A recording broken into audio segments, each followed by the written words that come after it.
অন্যরা বড় ডাটা যেভাবে সিলেক্ট করে এই কোনায় যায়, তারপরে এইভাবে এখান থেকে টান দেয়, দিয়ে কোথায় আছে ডাটার শেষ এই জায়গায় যায়, যাওয়ার পরে এই যে এখানে যায়, যাওয়ার পরে অল বর্ডার দিয়ে দেয়। কিন্তু আমরা কিভাবে করব? আমি কন্ট্রোল জেড প্রেস করে আগে চলে গেলাম, এই আইডির উপরে ক্লিক করব, এই যে একটা বাটন প্রেস করব, দেখেন এই যে সিলেক্ট হয়ে গেল। এখন আমি এখান থেকে অল বর্ডার দিয়ে দিব।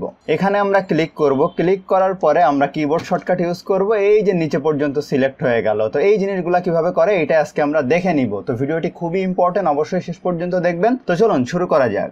নতুন নতুন এবং এক্সাইটিং সব ভিডিও পেতে এখনই চ্যানেলটি এখান থেকে সাবস্ক্রাইব করুন এবং পাশে থাকা বেল আইকনটি ক্লিক করুন এবং নোটিফিকেশন অল করে সেভ করে দিন। Welcome back. তো দেখেন এই আমার অনেক বড় একটি ডাটা আছে। এখন আমি চাচ্ছি পুরো ডাটাটা সিলেক্ট করব, এখান থেকে দিব অল বর্ডার। সেক্ষেত্রে আমরা কি করব? প্রথম সেলের উপর যাব, কিবোর্ড থেকে প্রেস করব কন্ট্রোল শিফট, এরপর হচ্ছে ইন বাটন। দেখেন একদম শেষ অবধি সিলেক্ট হয়ে গেছে। এখন আমরা যাব অল বর্ডারে, এখান থেকে অল বর্ডার দিয়ে দিব এই যে বর্ডার থেকে। এরপরে ধরেন আমার এই যে একটা এই কলামটা আমি সিলেক্ট করতে চাই, তো এখানে যদি আপনি প্রেস করেন তাহলে কিন্তু যত দূর অবধি আছে কলামটা তত দূর সিলেক্ট হয়ে যাবে। কিন্তু আপনি চান শুধু লেখার এরিয়াটা সিলেক্ট করতে, সেক্ষেত্রে কি করবেন? এই যে সেলের উপরে ক্লিক করবেন, কিবোর্ড থেকে প্রেস করবেন কন্ট্রোল শিফট, অ্যারো যে কি আছে চারটা, ডাউন অ্যারো কি, দেখেন একদম নিচ অবধি সিলেক্ট হয়ে গেল। এটা যদি আপনি আনসিলেক্ট করতে চান তাহলে কন্ট্রোল শিফট আপ অ্যারো কি, আবার আগের অবস্থানে চলে গেল।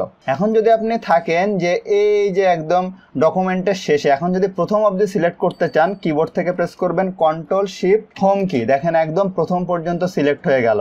এখন আপনি যদি চান কোন একটা রোকে এইভাবে সিলেক্ট করার জন্য, তো এইভাবে যদি আপনি সিলেক্ট করেন তাহলে কিন্তু যত দূর অবধি রোটা আছে সিলেক্ট হয়ে যাবে। কিন্তু আপনি আসলে কিভাবে সিলেক্ট করবেন সেটা হচ্ছে এই সেলের উপরে ক্লিক করবেন, কিবোর্ড থেকে প্রেস করবেন কন্ট্রোল শিফট রাইট অ্যারো কি, এই যে দেখেন এই অবধি সিলেক্ট হয়ে গেল। এখন আপনি আসেন ডকুমেন্টের এই জায়গায়, আপনি চান একদম ডকুমেন্টের প্রথমে চলে যাবেন, সেক্ষেত্রে কিবোর্ড থেকে প্রেস করবেন কন্ট্রোল হোম কি, একদম প্রথমে চলে আসছেন। এখন আপনি চান ডকুমেন্টের শেষে চলে যাইতে, কন্ট্রোল ইন কি, এই দেখেন আমরা ডকুমেন্টের শেষে চলে আসছি। তো এই কিবোর্ড শর্টকাট গুলো জানার ফলে আপনার কাজের গতি কিন্তু অনেক অনেক বেশি বেড়ে যাবে। তো আশা করি আপনারা ভিডিওটা বুঝতে পারছেন। তো ভিডিওটি ভালো লাগলে অবশ্যই লাইক করবেন, কেমন লাগলো কমেন্ট করবেন, বন্ধুদের সাথে শেয়ার করতে কিন্তু ভুলবেন না।